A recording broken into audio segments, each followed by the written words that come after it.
une lune de sang agit comme un point d'accélération. Ce qui était latent devient visible.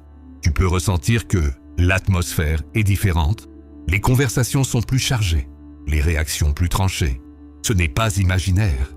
Les éclipses activent les zones de tension déjà présentes dans le collectif. Depuis plusieurs semaines, tu accumulais peut-être des micro-frustrations, des choses que tu as acceptées sans vraiment les accepter. La lune de sang agit comme une soupape. Ce qui était contenu cherche une sortie. Cela peut être une discussion inattendue, une décision impulsive, un aveu que tu retardais. Les relations ne restent pas neutres sous une lune de sang. Elles deviennent soit plus profondes, soit plus fragiles. Un couple déjà stable peut renforcer sa complicité. Un lien fragile peut révéler ses fissures. Cette éclipse amplifie ce qui existe déjà.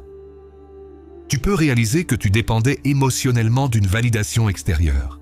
Exemple, attendre un message, attendre une reconnaissance, attendre qu'on te choisisse. La lune de sang te montre où tu avais placé ton pouvoir. Sous cette énergie, l'intuition devient plus directe. Tu peux sentir une situation avant de la comprendre. Ce n'est pas irrationnel, c'est un accès plus rapide à ton instinct. Le corps parle avant l'esprit. Fatigue soudaine, trouble du sommeil, sensation de lourdeur. Ce n'est pas forcément pathologique, c'est une adaptation à une tension énergétique. Certaines émotions ne viennent pas du présent, elles viennent du passé. Une parole entendue aujourd'hui peut réveiller une blessure ancienne. La lune de sang met en lumière ces mémoires non résolues. Tu peux ressentir un rejet des demi-vérités, les compromis émotionnels deviennent lourds. Les conversations superficielles fatiguent. Tu veux du réel? Beaucoup ressentent une tension. Rester dans ce qui est stable ou avancer vers l'inconnu, la lune de sang pousse à sortir de la zone de confort, mais sans violence, plutôt par lucidité. Certains ressentiront un doute sur leur travail, pas forcément une envie de tout quitter, mais une question: est-ce encore aligné avec moi?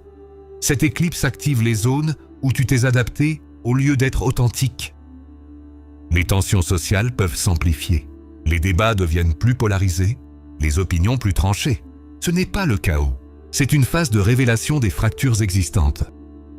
Certaines décisions prises sous cette lune auront un effet durable. Exemple, mettre une limite claire, refuser une situation, accepter une vérité inconfortable. Ce sont des décisions de maturité. Beaucoup ressentent le besoin de points triés, jetés, rangés. C'est un geste symbolique. En libérant l'espace physique, tu libères l'espace mental. Les signes d'eau, Cancer, Scorpion, Poisson, ressentent cette éclipse profondément. Leur monde émotionnel devient plus dense. Ils doivent éviter l'isolement excessif. Taureau, Lion, Scorpion, Verseau, ces signes résistent naturellement au changement. La lune de sang teste leur capacité d'adaptation. Sous forte charge émotionnelle, tu peux vouloir agir immédiatement.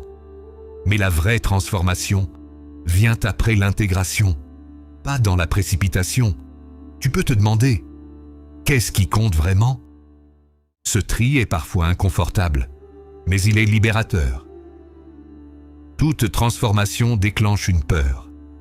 Perdre une personne, perdre une stabilité, perdre une identité. La lune de sang confronte cette peur. Après l'intensité, une sensation de clarté. Pas euphorique, mais stable, comme si un voile avait été retiré. Cette éclipse ne détruit pas, elle affine, elle retire le superflu, elle renforce l'essentiel, et ce qui reste après est plus aligné. La lune de sang du 3 mars 2026 ne frappe pas au hasard, elle révèle ce qui était déjà en mouvement. Certains signes ressentiront la transformation plus intensément, mais chacun vivra un ajustement intérieur. Ce n'est pas une rupture brutale, c'est un réalignement. Les détails, les nuances et les impacts précis se dévoilent maintenant dans chaque horoscope. Le codex cosmique reste ouvert.